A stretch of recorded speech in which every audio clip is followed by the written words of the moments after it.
స్తోత్రము స్తోత్రము praise the lord హల్లెలూయా. ఆకాశం మహాకాశము పట్టదాన్ని దైవమా, అత్యున్నత సింహాసనము దాసుడైనవాడా, హల్లెలూయా.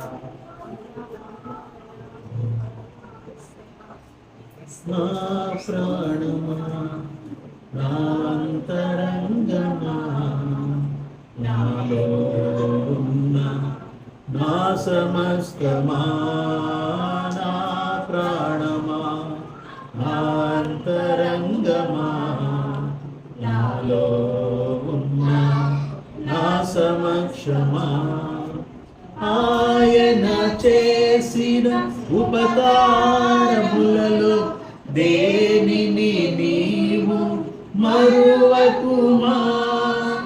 ఆయన చేసిన ఉపకారములలో దేనిని నీవు మరువకుమా.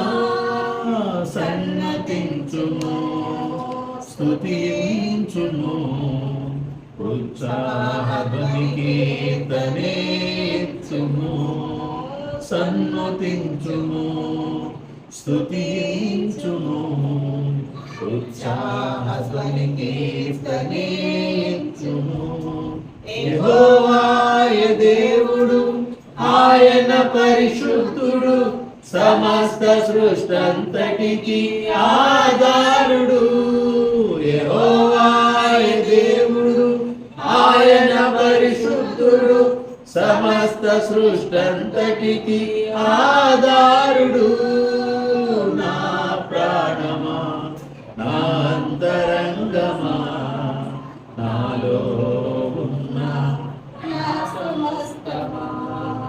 నా ప్రాణమా, నా అంతరంగమా, నాలో ఉన్న నా సమస్తమా.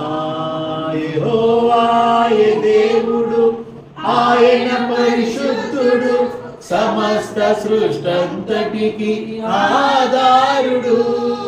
యెహోవాయ దేవుడు, ఆయన పరిశుద్ధుడు, సమస్త సృష్టంతటికి ఆధారుడు.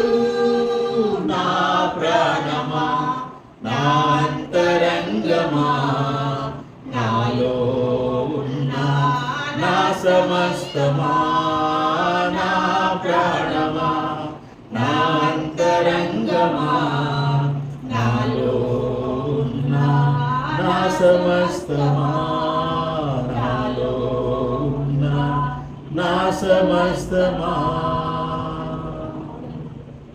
పరిశుద్ధుడా వందనాలు తండ్రి, కృపగల దైవమా, ఆకాశ మహాకాశమును పట్టుదారిన దైవం, ప్రేమ స్వరూపి, వందనాలు వందనాలు వందనాలు. ప్రార్థన చేద్దాం. మహాగరుడా, మహోన్నతుడా, కృపగల తండ్రి, యెహోవా నామం వహించిన పరిశుద్ధుడా, నజరేయుడైన యేసుక్రీస్తు అతి శ్రేష్టమైన నామంలో మీకు మహిమ ఘనత ప్రభావాలు చెల్లిస్తూ ఉన్నాం తండ్రి. ఈ ఆదివారపు ఆరాధన మీ ఆత్మతో మీ సత్యముతో జరిగించి మీ నామానికి మహిమ తెచ్చుకోండి. ఈ ఆరాధనలో తండ్రి, ఈ ఆరాధన అంతటిలో పాటలు పాటలు మంచి కంఠములు ఇచ్చినందుకు, ఆత్మతో సత్యంతో మేము కొద్ది నిమిషంలో ఆరాధన చేయుటకు మీరు ఇచ్చిన సమయాన్ని బట్టి మీకు వందనాలు, మీ కృపను బట్టి మీకు వందనాలు. మహిమ ఘనత ప్రభావాలు చెల్లిస్తుంది. సహాయం దయచేయండి ప్రభా. జరగబోవు కార్యభాగం అంతా మీ పాల్సనిచ్చి పెడుతుంది.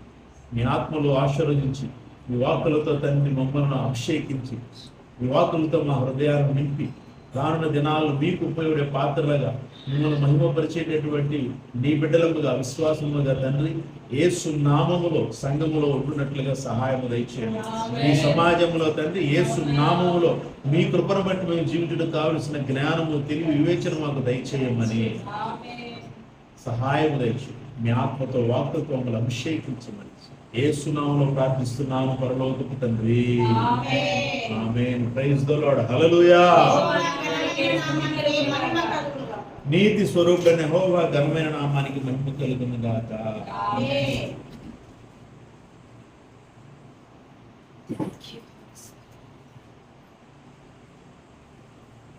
కీర్తన గ్రంథంలో నుంచి 125వ కీర్తన.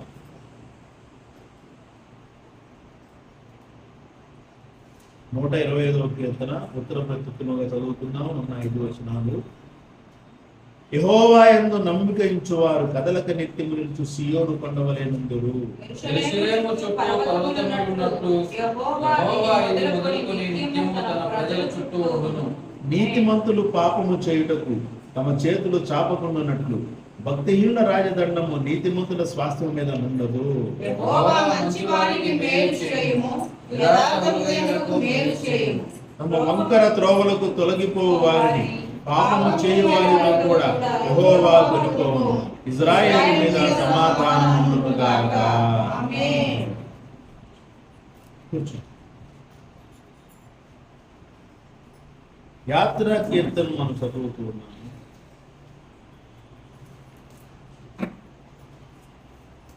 ఈ కీర్తనలో మనం చదివిన మాటల్లో దేవుని యొక్క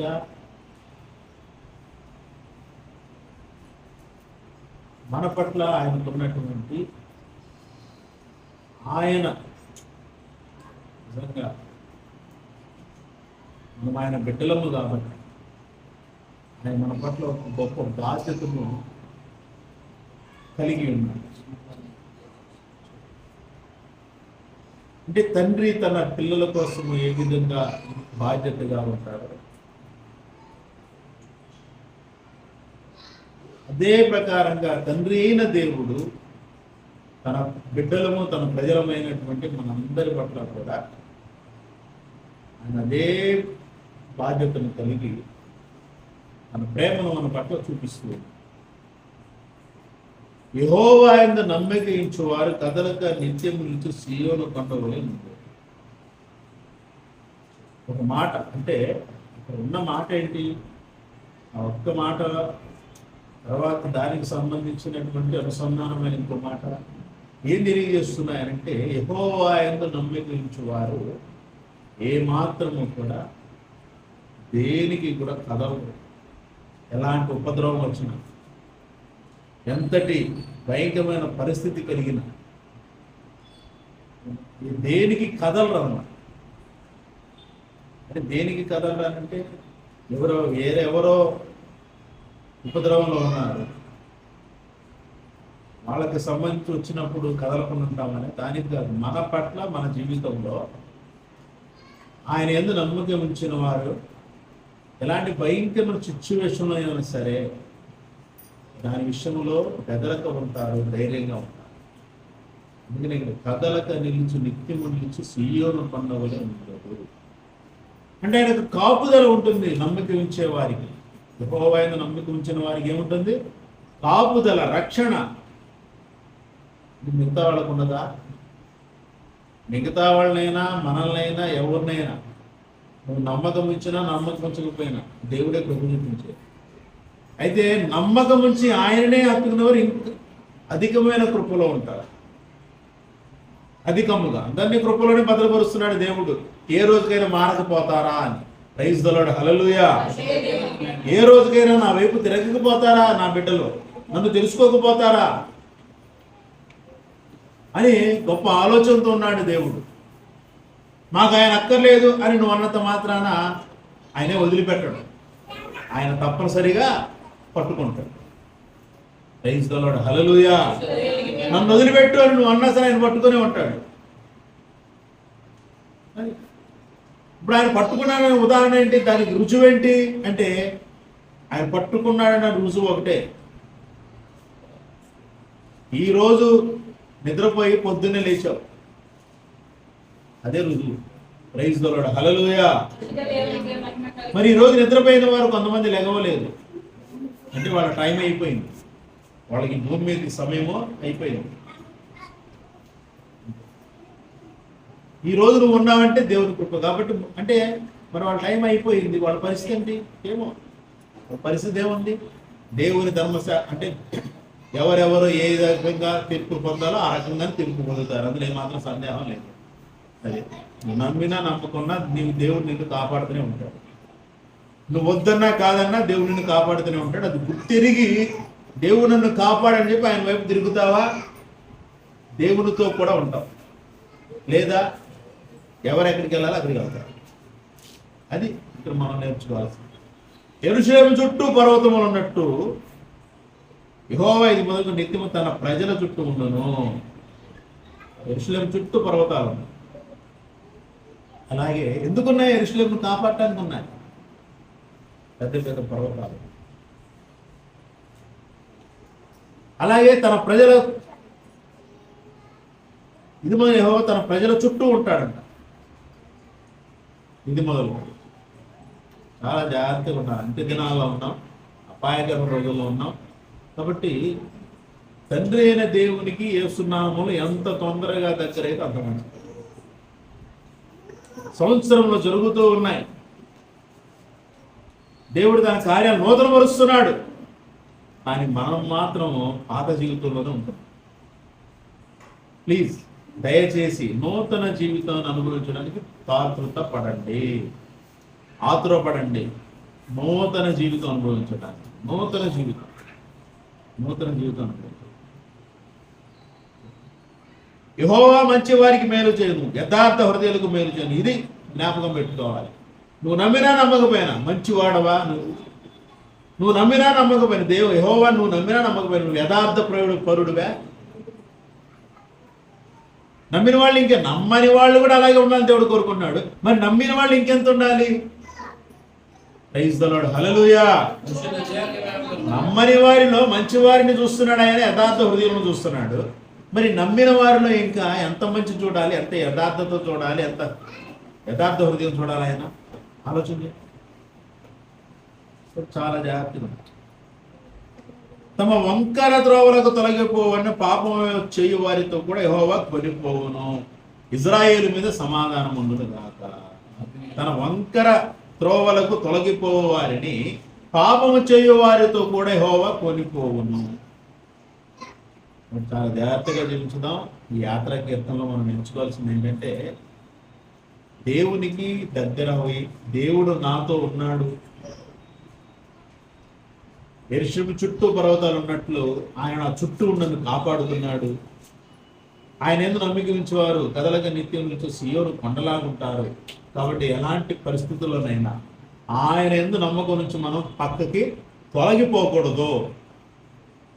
ఆయన మీద ఉన్న నమ్మకాన్ని బట్టి మనం పక్కకి తొలగిపోకూడదు. కాబట్టి ఆయన మీద నమ్మకంతో ఇంకా ఆయనకు దగ్గర అవుదాం. యేసునామములో తండ్రి అయిన దేవునికి దగ్గర అవడానికి, అలాగే ఆయన యేసునామములో తండ్రి అయిన దేవునితో సహవాసం చేయడానికి మనము ఆతురపడి ముందుకు సాగుతాం. చాలా జాగ్రత్తగా ఉన్నాం. దేవునితో ఎక్కువ సమయాన్ని గడపడానికి తాపత్రయపడాలి. దేవుడు ఇప్పుడు తన కృపను బట్టే మనకు ఒక సమయాన్ని ఇచ్చాడు. మనకి ఇప్పుడు సమయం ఇచ్చాడు దేవుని ఆరాధన చేయడానికి. అలాగే క్రైస్తవులు, ఇళ్లలో ఉండే క్రైస్తవులకు కూడా దేవుడు సమయాన్ని ఇచ్చాడు. ఖాళీ ఉన్న సమయంలో నీ పని అంతా అయిపోయిన తర్వాత దేవునితో సహవాసం చేయడానికి దేవుడు నీకు గొప్ప సమయాన్ని ఇచ్చాడు. ఆ సమయాన్ని సద్వినియోగం చేసుకోవాలి. ఎందుకంటే ఈ సమయం పోతే మరలా రాదు. కాబట్టి ఖాళీ సమయం, పని అంతా అయిపోయింది, ఖాళీ సమయం ఉంది. టీవీ చూస్తాం, సీరియల్ చూస్తాం, ఇంకేవేవో చూస్తుంటాం, రీల్స్ చూస్తూ ఉంటాం. కాబట్టి వద్దు, సాధ్యమైనంత వరకు ఆ సమయాన్ని దేవుని కొరకు ఉపయోగించడానికి తాపత్రయపడాలి. వాటి ప్రభుత్వ దేవుని సంగతి. ఈ మాటలను బట్టి చాలా జాగ్రత్తగా జీవించుదాం. దినాలలో ఉన్నాం, అపాయకర రోజుల్లో ఉన్నాం. కాబట్టి ఇంకా అనేకమైన వాక్కులు ఉన్నాయి. ఈ మాటల్లో కొంచెమే మనం చూస్తున్నాం. తర్వాత అనేక విషయాలు మనం పంచుకుందాం. దేవుని వాక్యం ఏం చెప్తుందో దాన్ని బట్టి మనం ముందుకు రావాలి. కాబట్టి ఈ మాటలను బట్టి మనం అందరం చాలా జాగ్రత్తగా జీవించడానికి, ఇంకా దేవునికి దగ్గర అవడానికి తాపత్రయపడాలి. దేవుడి మాటలు ఆశీర్వదించి తన కృపలో మనల్ని భద్రపరిచి నడిపించును గాక. ఆమేన్. ప్రైజ్ ది లార్డ్, హల్లెలూయా. నీతి స్వరూపుడైన యెహోవా ఘనమైన నామానికి మహిమ కలుగును గాక. సమయాన్ని మీకు ఇస్తున్నాను. సాక్ష్యం చెప్పి దేవుని నామాన్ని మహిమపరచు.